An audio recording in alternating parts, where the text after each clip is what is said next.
গত ২ দিনে জামায়াত নেতাদের সঙ্গে বিএনপির ভারপ্রাপ্ত চেয়ারম্যান তারেক জিয়ার দীর্ঘ বৈঠক অনুষ্ঠিত হয়েছে। এই বৈঠকে জামায়াতের সঙ্গে নতুন করে ঐক্য করা হবে নাকি জামায়াত পৃথক অবস্থান থেকে আন্দোলন করবে, এ নিয়ে দীর্ঘ আলাপ আলোচনা হয়েছে বলে জানা যায়। তবে এই আলোচনা থেকে কোনো সিদ্ধান্তে উপনীত হয়নি কোনো পক্ষই। ফলে বিএনপির দায়িত্বশীল সূত্র বলছে, সিদ্ধান্তে উপনীত হতে এরকম একাধিক বৈঠক আরও চলবে। সংশ্লিষ্ট সূত্রগুলো বলছে, তারেক জিয়া ছাড়াও আরও সংযুক্ত ছিলেন বিএনপির স্থায়ী কমিটির সদস্য মির্জা আব্বাস। এছাড়াও জামায়াতের আমির, মহাসচিব সহ বেশ কয়েকজন গুরুত্বপূর্ণ নেতাও সংযুক্ত হয়েছিলেন বলে জানা যায়। গত মঙ্গলবার তারেক জিয়ার সঙ্গে বৈঠকের পরপরই গত বৃহস্পতিবার জামায়াত তাদের মজলিসে শুরার এক বৈঠক আয়োজন করে। সেই বৈঠকে বিএনপির সঙ্গে নতুন করে জোট করার বিষয়টি নিয়ে আলোচনা হয়। উল্লেখ্য, জামায়াতের নেতাদের সঙ্গে তারেক জিয়ার এই বৈঠকে দুটি বিকল্প প্রস্তাব নিয়ে আলোচনা করা হয়। প্রথম প্রস্তাবটি ছিল জামায়াত এবং বিএনপি আবার প্রকাশ্যে ঐক্যবদ্ধ জোট করবে, যেমন জোট ছিল ২০০১ সাল থেকে। প্রথমে ৪ দলীয়, পরবর্তীতে ২০ দলীয় জোটে বিএনপি এবং জামায়াত ছিল প্রধান দুটি রাজনৈতিক দল। কিন্তু ২০১৮ নির্বাচনের পর এই জোট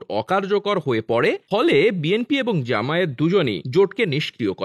ধারণা করা যায়, আন্তর্জাতিক চাপ এবং জনগণের মধ্যে নেতিবাচক ধারণার কারণেই বিএনপি প্রকাশ্যে জামায়াতের সঙ্গে সম্পর্ক করা থেকে সরে আসে। এ নিয়ে জামায়াতের মধ্যে অভিমান ছিল এবং জামায়াতের নেতারা একসময় পরিষ্কার জানিয়ে দেন যে বিএনপির সঙ্গে তাদের এখন আর কোনো জোট নেই। কিন্তু ২০২৩ সালের শেষ দিকে আবার বিএনপি জামায়াতের মধ্যে গভীর সম্পর্ক হতে থাকে। এখন সেই সম্পর্ক আগের অবস্থায় ফিরে গেছে। জামায়াত এবং বিএনপি বিভিন্ন প্ল্যাটফর্ম থেকে বিভিন্ন কর্মসূচি পালন করছে। ধারণা করা হচ্ছে, এখন জামায়াত আগের চেয়ে শক্তিশালী হয়েছে, তাই বিএনপি ও জামায়াতের সঙ্গে প্রকাশ্যে ঐক্য করতে আগ্রহী। মঙ্গলবারের বৈঠকে জামায়াতের নেতারা প্রকাশ্যে জোটের উপর গুরুত্ব দিয়েছেন। বিএনপি সহ অতীতের ২০ দলীয় জোটকে পুনরুজ্জীবিত করার প্রস্তাবনা দিয়েছে। জামায়াত এটিকে আদর্শিক জোট হিসেবে অভিহিত করতে চাইছে। এই বৈঠকে জামায়াতের নেতারা দাবি করেছেন, এখন ভারতের কর্তৃত্ব বাংলাদেশে প্রতিষ্ঠিত হয়েছে, আর ভারতের এই কর্তৃত্ববাদের বিরুদ্ধে লড়াই করার জন্য তাদের ভাষায় বিএনপি এবং জামায়াতের ঐক্যের কোনো বিকল্প নেই।